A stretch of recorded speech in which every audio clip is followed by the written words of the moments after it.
እንቀጥላለን። እሺ ከቁርአንና ከመጽሐፍ ቅዱስ ማን ይቀድማል ብለን ካልን መጽሐፍ ቅዱስ ይቀድማል። ግን ቁርአን ሁለተኛ ላይ ሆነ ማለት ከዛ መጨረሻ ላይ ሆነ ማለት የፋይናል ሪቪሌሽን ሆነ እንጂ የመጀመሪያው ቀደመውና የመጀመሪያው ብቻ ትክክል ነው ማለት አይደለም። ተግባባን? እኛ አላህ ቁርአን ላይ ሲነግረን ቁርአን ላይ በነቢያቶች መጽሐፍ ሁሉ እናምናለን። በነቢያት መጽሐፍ ሁሉ የነቢያት መጽሐፍ በአጠቃላይ ከአላህ እንደሆኑ እናምናለን። ለምሳሌ ሱሑፊ ኢብራሂም የሚል መጽሐፍ እንዳለ እናውቃለን። እንዲሁም ደግሞ ኢንጂል ወይ ደግሞ ወንጌል ብለን የምንለው ለዒሳ ለኢየሱስ የተሰጠ፣ ከዛ ደግሞ ለማን የተሰጠ መጽሐፍ አለ? ለዳውድ ዘቡር የተባለ ወአተይና ዳውደ ዘቡራ እንዳለው፣ እንዲሁም ደግሞ ምንድነው ለሙሳ አለይሂ ሰላም ተውራት ወይ ደግሞ ቶራ የሚባል መጽሐፍ እንደተሰጠው እናምናለን። በመቀዳደም ከሆነ ምናልባት ትልቅ ችግር ውስጥ ልንገባ ነው። የህንዶች መጽሐፍ ቡዲዝም የሚባለው እምነት እንግዲህ የነሱ ከመጀመሪያው ጀምሮ ከመጽሐፍ ቅዱስም የሚቀድም መጽሐፍ ስለሆነ እሱ እውነት ነው ብለን ልንቀበል ነው ማለት ነው። እንደዛ አይደለም።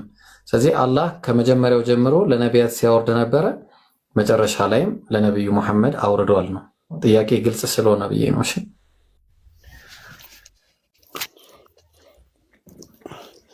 እሺ ከዛ ግልጽ ነው ማለት እንትን ብለኛ ግን ታኮ አሁን ምንድነው ቀድሞ የነበረው ነገር አሁን ምን አይነት ድምዳሜ ላይ ደርሳለሁ በእኔ በግሌ።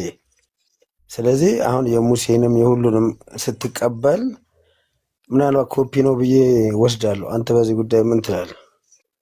ኮፒ ነው የሚለው ነገር አይወስደንም? እሺ ወገናችን የጠየቀው ያው ስላልሰሙ ነው። ኮፒ ነው ቁርአን ከመጽሐፍ ቅዱስ ኮፒ የተደረገ ነው ብሎ እያለ ነው። እንግዲህ ኮፒ የተደረገ ከሆነ ከነስተቱ ነው ኮፒ ማድረግ ያለበት። ብዙ ጥቅሶችን ማየት ይቻላል። ተግባባን? በጣም ብዙ በጣም የማይገናኙ ነገሮች። በመጀመሪያ ማስረጃ ያስፈልገዋል ኮፒ ለመደረጉ። ሁለተኛ ደግሞ አንዳንድ ጥቅሶችን ብሰጥ ለምሳሌ ቁርአን አስተካክሎት ያመጣውን ነገር ታያለ። ለምሳሌ ምን ላይ ለስተ መሰለ ዮሴፍ የታለ?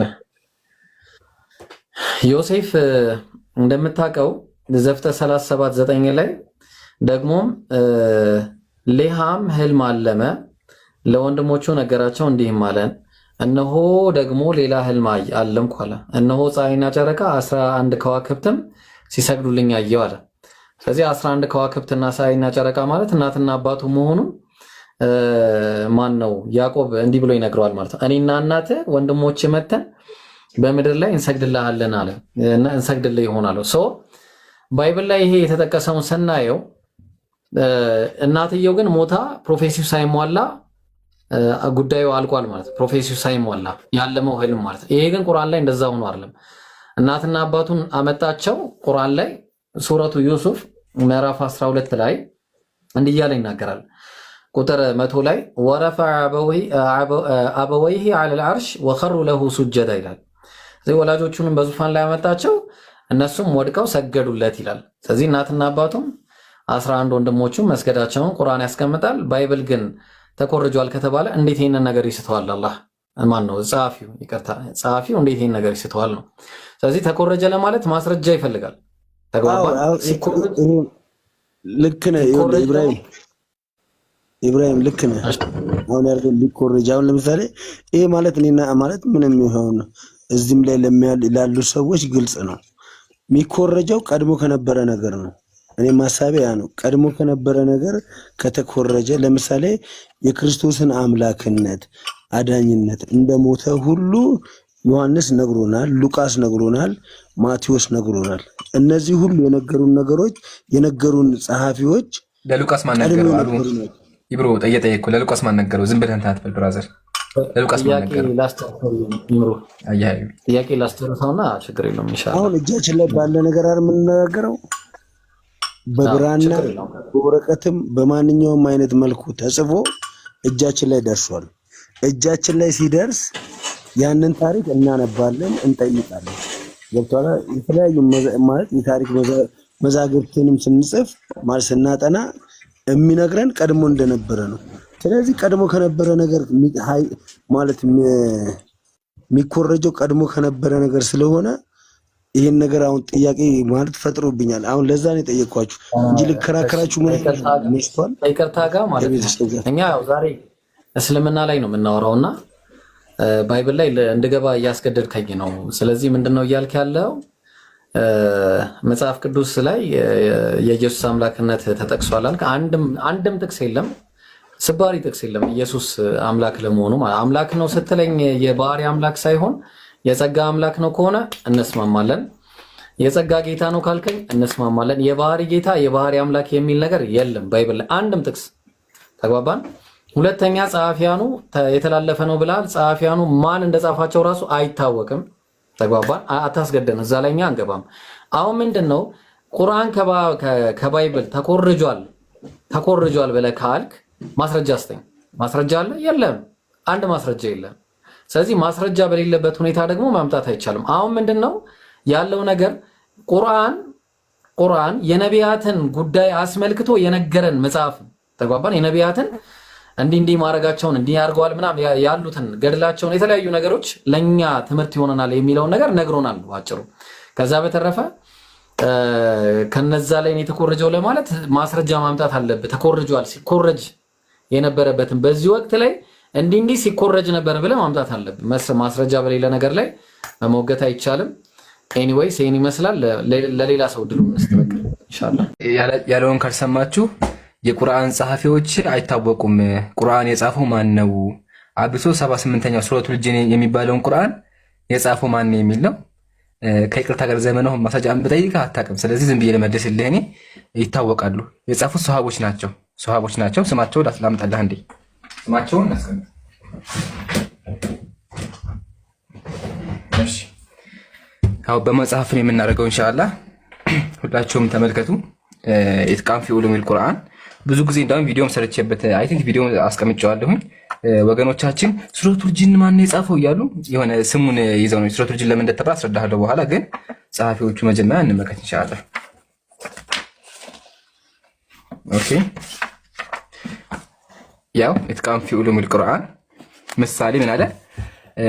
ሚን ተአሊፍ ሙስሐፍ ኡበይ አለ። ታላቁ የቁርአን ጸሐፊ የሆነው ኡበይ ከጻፋቸው ምዕራፎች ብሎ አስቀመጠ። አሁን እዚህ ጋር በሙሉ የምታዩቸው ኡበይ የጻፋቸው ናቸው። እነማን ናቸው? ሱረቱል አህዛብ፣ ሱረቱ እስራኤል፣ ሱረቱ ሹዓራ፣ ሱረቱ ኢስራ፣ ሱረቱ ኢስራ ማለት ነው። እሺ ሱረቱ ሹዓራ ሙሉ ሱራቸው እዚህ ጋር ሙሉ ቁርአን ያ ማነው? ሰሃቢዩ ኡበይ ብን ከዕብ አንደኛ። ሁለተኛ ደግሞ አብዱላህ ብን መስዑድ አያቸዋ። ሁሉም ሰሃቦች ጽፈውታል። ወላ ሀታ እና አይሻ ረዲየላሁ ዐንሃ በጨማሪ አይሻ ረዲየላሁ ዐንሃ ራሱ የራሷ ሙስሐፍ ነበራት። በጥቅል ደረጃ ከፈለክ ደግሞ ስማቸውን አስቀምጠ። በጥቅል ደረጃ አራቱ ኸሊፋዎች አቡበከር፣ ዑስማን፣ አሊ፣ ዑመር እነዚህ አራቱ እንዲሁም ደግሞ አብዱላህ ብን መስዑድ፣ ኡበይ ብን ከዕብ፣ ሐንዘላ፣ አርቀም የተለያዩ ሰሃቦች ጽፈውታል። ስለዚህ ማስረጃ አለን። ያው ምን ትላለህ ዘመኑ?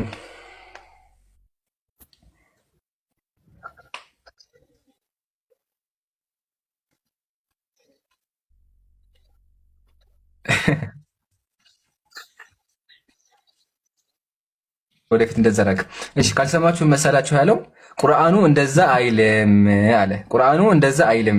ምሳሌ መጽሐፍ ቅዱስ ላይ የማቴዎስ ወንጌል የሚል አለ። ስለዚህ ማቴዎስ እንደጻፈው እናውቃለን፣ እናንተ ግን የላችሁም ያለኝ። ብራዘር የምታዙት እኮ ለዛ እኮ ነው። ለምን ካልከኝ ማቴዎስ ለመጽሐፉ ማስረጃ ያላችሁም። አንድ ቄስ መጣና ይሄን መጽሐፍ ቅዱስ የጻፈው ማቴዎስ ነው አላችሁ፣ ተከተላችሁት እናንተ። አያ ችግራችሁ ይሄ ነው። ማቴዎስ ከላይ ሲጽፍ ማቴዎስ አላለም። ከጊዜ በኋላ የመጡ ቄሶች ናቸው ማቴዎስ ብለው ስም የሰጡት። ከፈለግ ታሪካዊ ማስረጃ ከገዛ መጽሐፎችም እናሳያለን። ስለዚህ ያዘው። ሲቀጥል እኛ ሙስሊሞች ቁርአን ላይ ምንም ቃል አንጨምርም። ቁርአን ላይ አንዲትም ቃል አንጨምርም። ያላ ቃል ማንም ሊጨምር አይችልም፣ ሊጨመርም አይሆንም ጭራሽ ነው። ኦኬ አንጨምርም። እሺ ለምን ሱረቱል ጂን ተባለ ደግሞ ከሆነ ጥያቄ ሱረቱል ጂን የተባለው ስለ ጋኔኖች ስለሚያወራ ነው።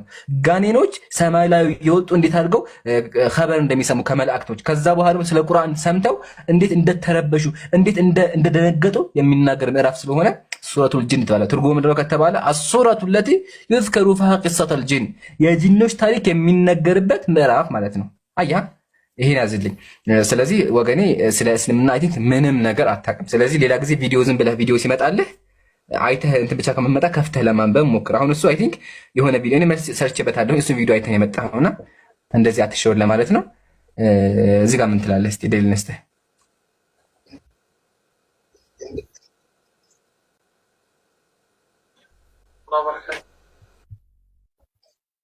ለምሳሌ ያው ከፈኩት እኮ ብራዘር ምን ልክፈትልህ? ሚውት አታርግ ነው። ሁለተኛ ጥያቄ መጠየቅ ይቻላል? እሺ ቀጥል፣ በቃ ችግር የለውም። እዚህ ጋር ቅሬታ የለህም። ስለዚህ ሌላ ጊዜ ቪዲዮ ሲሰጡ ዘመኑዬ ዝም ብለህ እንደ ሚሞሪ ከሚጫንብህ በደንብ ለማስተንተን ሞክር። ወደ ሁለተኛው ጥያቄ ማለት ትችላለህ። ወደ ሁለተኛው ጥያቄ እንለፍ፣ አንተም ሌላ ከምትል። ሁለተኛው ጥያቄ ምንድነው? እስልምና የሚባል ሃይማኖት ከነቢዩ መሐመድ በፊት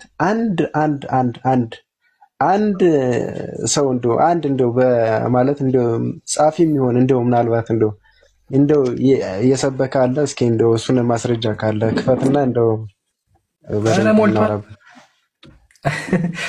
አሁንም ልንገርህ ኢብሮ አወራሩ ራሱ ኮርጀን አወራሩ ራሱ ወላሂ አንድ ይላል እንደዛ ሰውዬ ማለት ነው። ፕሊስ ቢያንስ ስታወሩ ራሱ ራሳችን ሆናችሁ አውሩ። በአላህ ወላሂ ዝም ብሎ አዳግም እንደዚህ ለሱ መልስ ሰጥተንበታል። እሺ ለማንኛውም ላቀለልና አንተ ከምን ልስጥህ? ኢስላም የሚለውን ከምን ልስጥህ? ከነቢያት ስጠኝስ? ነቢያት እሺ ምሳሌ አንድ ነቢ ጥቀስልኝ። ከማን ልስጥህ? ከማን ነቢይ?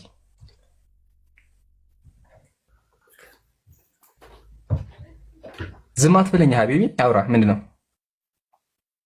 ችግር የለውም። በቃ ቆይ ሁሉም ነቢያት አሉ፣ ብዙ ነቢያት አሉ። ከዛ መካከል ለምሳሌ እስልምና ብሎ አንድ የሰበከ ነቢይ ካለ ሰጠው። ከማን ነቢይ ያልኩህ? ብዙ ነቢያቶች አሉ። ምሳሌ ጥራልኝ። ምሳሌ ከማን ልስጥህ? በቃ አንተ ከማን አይሰማህም? ስፔሲፊክ አገናኝ። አሁን ባመጣልህ ማለት አልቀበለውም እንዳትለኝ። ከማን ላምጣልህ? የለም ልስጥህ ግን መጀመሪያ የመጽሐፍ ውስጥ የነቢዩን ስም ንገረኝ። ከየትኛው ነቢይ ልስጥህ መጀመሪያ? ምን ጥያቄ ጠይቄ አትመልሰው። ለምን መሰለህ? ነቢዩን ከነገርከኝ በቃ ውይይቱ እንደሚያውቅ ስለሚገባህ ነው። ጀግና ሆኖ ደግሜ እጠይቅሃለሁ። ዘመኑ ከዚህ በኋላ አልከራከርም። ለመጨረሻ ጊዜ ልጠይቅህ። ከማን ነቢይ ስለሌለ እሱማ ምን እላለሁ? ልሰጥህ እኮ ነው። ልሰጥህ ነው እያልኩህ አንተ ምን ሆነህ ነው? ልሰጥህ ነው እያልኩህ የለም ትለኛለህ። አምርሆን አሰራው እንጂ እኔ አለኝ እያልኩ አንተ ደግሞ የለም ስትል ይሄ ያስቃል። ቆይ አንዴ ዘመኑ ማን ነው? ረጋ በልና ጥያቄዎችን መልስ። አዎ ልሰጥህ እኮ ነው፣ ግን አንተ እንድትቀበለው ከምን ላድርግልህ ሀቢቢ? ከምን ይሁንልህ? ከአዳም ከሙሴ ከአብርሃም ከማን ይሁን? እነሱን ሁሉ እኮ መሐመድ ነው የተናገረው። ከመሐመድ ውጭ እንደዚህ በቃ ተው። እኔ አይመልሰውም ብያቸዋለሁ። በቃ ሚውት አድርገውና ላስረዳ። በቃ ተው፣ ሚውት አትመልሰውም። ሚውት አድርገው። አያቸዋ ብያቸዋል። አይመርጥም። ለምን ከመረጠ በቃ ሙግቱ ያልቃል። ለምን ካለኝ የነቢያት መጽሐፍ እንደሌለ ሁሉም ያውቃል። የነቢያት መጽሐፍ ጠፍቷል። አሁን ሙሴ ቢለኝ ምን ለው እንደሆነ ያውቃል። የሙሴን መጽሐፍ አምጣለው እንደሆነ ያውቃል። ስለዚህ ስሙን አይናገርም። በጥቅል ነብይ ነው ያለው። ነቢያት ሙስሊሞች እንደሆኑ መጀመሪያ አምላካችን ነግሮናል። ከአምላክ ወመን አስደቁ ሚነላሂ ቀውላ፣ ከአላህ በላይ እውነት ተናጋሪ የለም። እሱ እናሳይና ከመጽሐፍ ቅዱሳችሁም ደግሞ እናሳያለን። ማሂሩ አዘጋጅልኝ። እሺ ከቁርአን ስንጀምር አምላካችን የሚናገረው ነገር አለ። ሱረቱል በቀራ ቁጥር 131 ላይ አብርሃምን ስለ አብርሃም እየተናገረ ምን አለ? ጌታው ለእርሱ ታዘዝ ባለው ጊዜ መረጠው። አላህ ኢብራሂምን መረጠው። ለዓለማት ጌታ ታዘዝኩኝ አለ። ታዘዝኩ ለምን የገባው ምንድን ነው? አስለምቱ ሊላሂ ረቢል ዓለሚን። ስለዚህ ነብዩ ኢብራሂም አለይሂ ሰላም አንዴ ከመጽሐፍም ላሳይ ነው። ረጋ ለማለት ማንህ እንትና ጥያቄ አትመልስም። ቆይ ያሳያለሁ ከገዛ መጽሐፍህም። ለምን አታዳምጥም? አእምሮህን ተጠቀመው እንጂ በዘመኑ ይተው። ክፋታ ነገር በረመጣ ነው ሳውራ አዳምጠኝ። መጀመሪያ ከቁርአን ልጀም። እኔ ሙስሊም ነኝ። ከዛ ከገዛ መጽሐፍህም ደግሞ እናሳያለን አልኩህ እኮ። ረጋ ብለህ አዳምጥ። እሺ ስለዚህ አላህ ምን አለ? ሙስሊም ሁን አለ። ቃለ አስለምቱ ሊላሂ ረቢል ዓለሚን፣ ለዓለማቱ ጌታ ሙስሊም ነኝ አለ። ቢከብድህም ተቀበለው። ይሄ ማን ነው? ነብዩ ኢብራሂም። እኔ ግን ዞር ብዬ ኢብራሂም ምንድን ነው ብለህ መልስ የለውም። ደፋር ክርስቲያን ካለ አብርሃም ክርስቲያን ነው የሚል ክርስቲያን ካለ ይግባ። ሰምታችሁኛል አይደለ? እስከ የውመል ቂያማ ኢላ የውሚል ቂያማ ድፍረት ያለው አብርሃም ክርስቲያን ነው የሚል ክርስቲያን ካለ ይግባና ይሞግተኝ። ከዛ በቃ ዲቤቱ ያልቃል። ድጋሚ አንገናኝም። ቲክቶካችንን ዘግተን እንጠፋለን። ግን የለም አታመጡም፣ ወረበል አታመጡም። ሲጀመር አትሉም፣ ትፈራላችሁ። አይ እምነት የለውም ነው የምትሉት። አያችሁ አብርሃምን እምነት አልባ የምታደርጉት የራሳችሁን እምነት ለማዳን ክርስትና ለማዳን ስንትሉ አብርሃምን እምነት አልባ ታደርጉታላችሁ። እንቀጥል። በእርሷም ኢብራሂም ያደረገ ኢብራሂም ልጆቹን አዘዘ። አያ ስለዚህ ኢብራሂም ራሱ ሲሞት ልጆችን አዟቸው ሙስሊም ሁኑ ብላችሁ ነው የሞተው። እንቀጥል። ያዕቆብም እንደዚሁ ልጆቼ ሆይ አላህ ለእናንተ ሃይማኖትን መረጠ፣ ስለዚህ እናንተ ሙስሊሞች ሆናችሁ እንጂ አትሙቱ አላቸው። አያ አይደለ? ስለዚህ ሲወርስ የመጣ ነው። ኢብራሂም ለልጆቹ የኢብራሂም ልጆች ደግሞ ለልጅ ልጆቻቸው ሲያስተምሩት። እንቀጥል። ደግሞ ያዕቆብ ደግሞ አለ። ያዕቆብ ሞት በመጣበት ጊዜ ለልጆቹ ከኔ በኋላ ማንን ትገዛላችሁ ባለ ጊዜ ቀራቢዎች ነበራችሁን? እነርሱም አምላክህን የአባቶችህን የኢስማኤልን የኢብራሂምን የይስሐቅን አምላክ አንድ የሆነውን አምላክ እኛ ለእርሱ ፍጹም ሙስሊሞች ሆነን እናመልካለን አሉ ይላል። ስለዚህ ኧረ እባክህ ዝም በል እንዴ! ይመለስ እንጂ አይሰማኝም እኮ ነው። ያዕቆብ እያልኩ ለምን አታዳምጥም? ማንበብ ባችል እንኳ አዳምጠኝ። እኔ እንድታነበው ካሜራ ከፍቼልሃለሁ፣ ግን ማንበብ ከከበደ ቢያንስ አዳምጠኝ ፕሊዝ። እሺ ሳወራ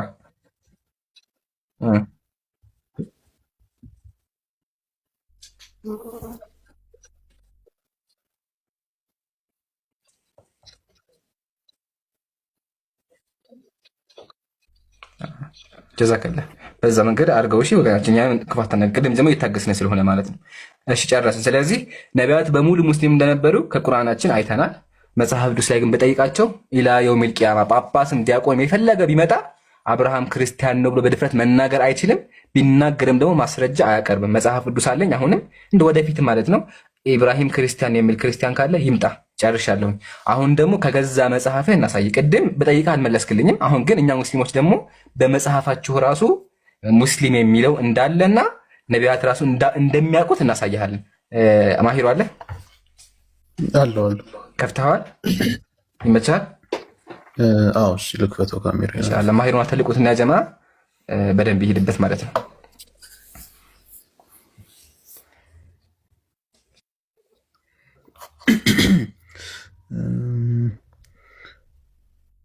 ኢብሮ የከፈተው ይታያችኋል። ቀጥል ማሂር፣ አንተ ቀጥል ራስህ። እሺ አይ እንትን አገኘሁት፣ አልጠፋብኝም ካሜራ ማብሪያ። ኦኬ ዞሯል።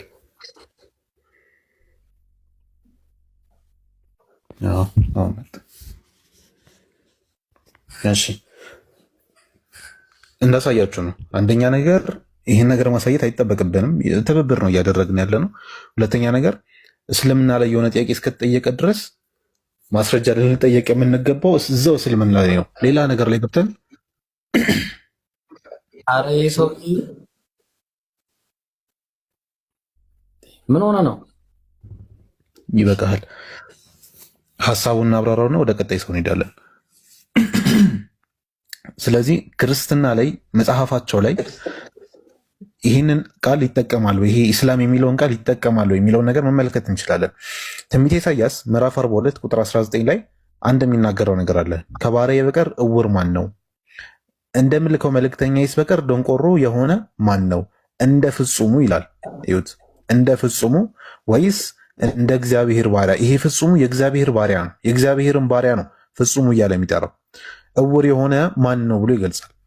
በሚገርም ሁኔታ አንደኛ ነገር ይሄ ሙሉ ምዕራፉ ትንቢተ ኢሳይያስ ምዕራፍ 42 እየተናገረ ያለው ስለ ነቢያችን ሰለላሁ ዐለይሂ ወሰለም ነው። ይህንን በሌላ ጊዜ አስፈላጊ ከሆነ ማየት እንችላለን። ትላንትና ማይተናል። ሁለተኛ ነገር ደግሞ የእግዚአብሔር ባሪያን ፍጹም እያለ የሚጠራው የእግዚአብሔር ባሪያ ሙስሊም እያለ ነው የሚጠራው። ይህንን ደግሞ እንትኑ ላሳያችሁ፣ ዲክሽነሪዎች ላይ ላሳያችሁ። የሚጠቀመውን ቃል ዩት ፐርፌክት ብሎ እንግሊዝኛው ላይ ያስቀምጠዋል። ስትሮንግ ነምበሩ 7999 ነው። ይህንን ቃል ሌክሲካን የሆኑ ዲክሽነሪዎች ወይም ደግሞ ይሄ ዲክሽነሪዎች ማለት የሂብሩ ዲክሽነሪዎች የኦልድ ቴስተመንት ሂብሩ ዲክሽነሪዎች ሲተረጉሙት ምን ይሉታል? ሜሹላም የሚለውን ቱ ሰሚት ዋን ሰልፍ ለአንድ ሰው ምን ማድረግ ነው?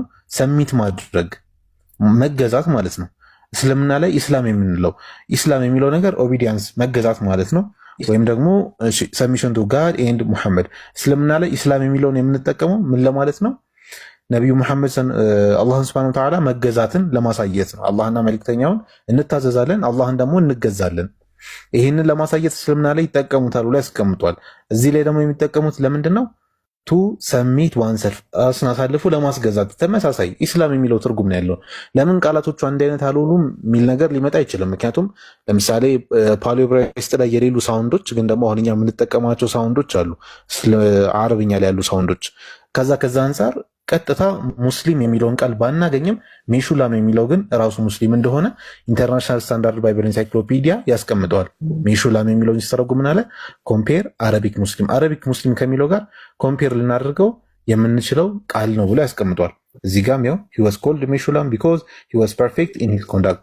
ፐርፌክት ነበረ ኮንዳክቱ ላይ። ይሄ ሰውዬ ምን ተብሎ ይጠራ ነበር? የእግዚአብሔር ባሪያ ወይም ደግሞ የአላህ ባሪያ ብለን የምንጠራው ሜሹላም ወይም ሙስሊም ተብሎ ይጠራ ነበር ማለት ነው። ጨረስ። ሱራ 2 ቁርአን 2:57 እሺ። ጥያቄው አተነበውም አንተ አላስቆምና ነው ይዤዋለሁ። ምን መሰለህ ያው አልገባ ያለ ተናጋሪውና ያው ተናጋሪውን አላህ ነው ብዬ ያስኩት፣ የሚናገረው አላህ እንደሆነ ያው አመነው። በእናንተም ላይ ደመናን አጠለልን እናንተም ላይ ያው እንትን አለ ምን እንደሆነ አልገባኝም። ያው እንትን ይላል አረበኛው እንግሊዘኛውም እንደዚህ ነው። አረበኛው አይደለም እንግሊዘኛውም እንደዛ ነው። ይቅርታ አረበኛን ያላነብም። ነጭ ማር ያለ መናንና ድርጭትን አወረድን ከሰጠናችሁም ጣፋጭ ብሉ አልን አልበደላችሁም ይላል። አሁን እቺ ላይ ጥያቄ እኔ አልበደላችሁም ይልና ግን ነፍሶቻችሁን ይበድሉ ነበር። ያልበደሉት ማለት ነው እኔ ጥያቄ። ኦኬ እሺ። አላህን አልበደሉም ነው ያለው። ወማ ظلمونا ምን ነው የሚለው ያለው እዚህ አማርኛው ሁለት ምን ነው ያለው? ወማ ظلمونا ነው የሚለው። አልበደሉንም ማለትም አልበደሉም ይላል አማርኛው። ምናልባት ነው አማርኛው ችግር የለም። አረበኛው እንግሊዘኛው ይቀላል። ነገራችን ላይ እንግሊዘኛው በጣም ይቀለኛል፣ አማርኛው ይከብዳል። ያው የድሮ አማርኛ ስለሆነ ነው ትርጉሙ ማለት ነው። ግን አዲስ ቁርአኖች አሉ። ኦኬ ኢምራን ጥያቄ መሰለህ ያልበደሉት ማለት ነው ሶሪ ያልበደሉት አላህን ነው ያልበደሉት አይደለም? አዎ አላህ ኢብራሂም ይሰማል? ሶሪ ይሰማል። ያልበደሉት ማለት ነው አላህን ወማ ظلمنا ነው ያለው። ኦኬ አላህን አልበደሉትም አይደለ? በዚህ ዙሪያ ግን ፖይንቱ ምንድን ነው አስረዳሃለሁኝ። ኦኬ እንደዚህ ሙስሊሞች በኋላ ኦኬ በኔ እስራኤል ሙስሊሞች ናቸው።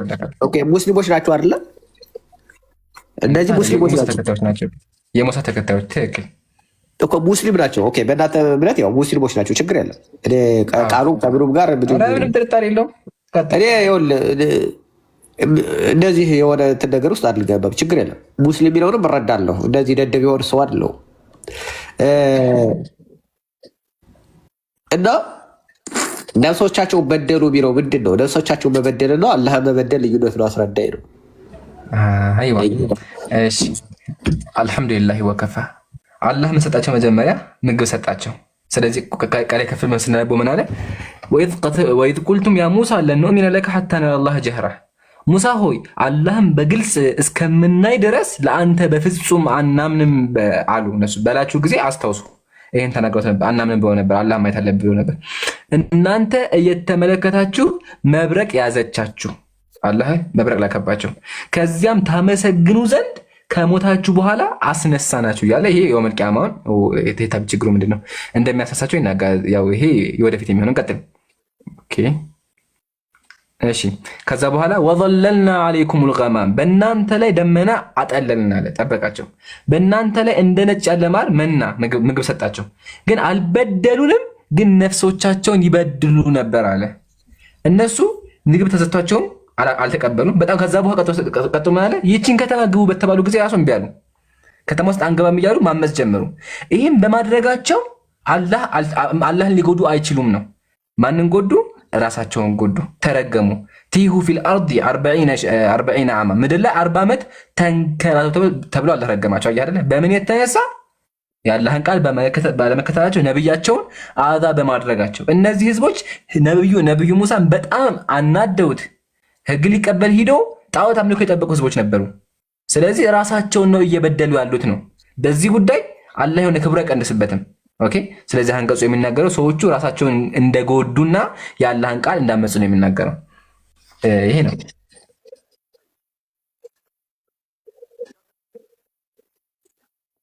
እሺ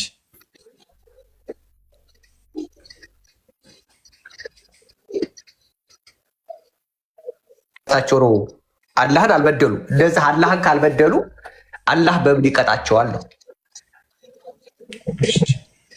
መጀመሪያ እዚህ ጋር ስለመየተራ እንደሆነ ገብታችኋል። ግን ያ በደንብ አንደርስታንድ መጽሐፉን አንብቤዋለሁ። ይኸውልህ አሁን እዛ ላይ ቢለው ምንድን ነው መጽሐፉ የሚናገረው? እንደ ሰዎች አላህን አልበደሉ። እሺ ኦኬ፣ ራሳቸውን ነው ወይም ደግሞ ነፍስ የሚባለው ነገር እንዳለ ችግር የለም። አላህን ካልበደሉ አላህ ጥያቄ አሳጥረውና ከዛ ደግሞ የተጋዳምጠኝ አላህን ካልበደሉ ነፍሳቸው ከበደሉ አላህ ሊቀጣቸው ይችላል ወይ ቢለው ነው። እሺ አልሐምዱሊላህ ወከፋ። አላህ የቀጣቸው በምግቡ ስላመፁ እንዲሁም ደግሞ ሙሳን ስላስቸገሩ ብቻ አልነበረም። ዋና ያስቀጣቸው ምንድን ነው? በነቢያት መካዳቸው፣ ነቢያትም መካዳቸው፣ የአላህን ቃል አለመቀበላቸው ነው። እዚህ ጋር እየተወላ ያለው ስለ አንድ ኢቨንት ነው። ምሳሌ ተፍሲር ነው ብትመለከት ወማ ዘለምናሁም ካለ በኋላ ቢተሕሪሚና ዛሊከ ዐለይሂም ይሄን እርም በማድረጋችን ካለ በኋላ ወላኪን ካኑ አንፉሰሁም የዝሊሙን ራሳቸው ይበዱ ነበር። በምን ከተባለ ፈጀዘይናሁም ዛሊከ ቢበጊሂም ዐላ ረቢሂም በጌታቸው ስላመፁ ራሳቸውን እየበደሉ ነበር አለ። አላህ በዚህ ጉዳይ አይጎዳም ነው። ምሳሌ ከሚጽ አንድ ምሳሌ ላንሳለህ እንዲገባ ማለት ነው። አንድ ምሳሌ ላንሳለህ። እሺ ምሳሌው ምንድነው? ኪሚጾን እኔ እያስተማርኩ ሰድበኸኝ ወጣ። ከዛ እኔን አልጎዳኸኝም፣ የጎዳኸው ራስህን ነው፣ እውቀት አጣህ ብልህ ምን እያልኩ ነው ያለሁት? ማለት አሁን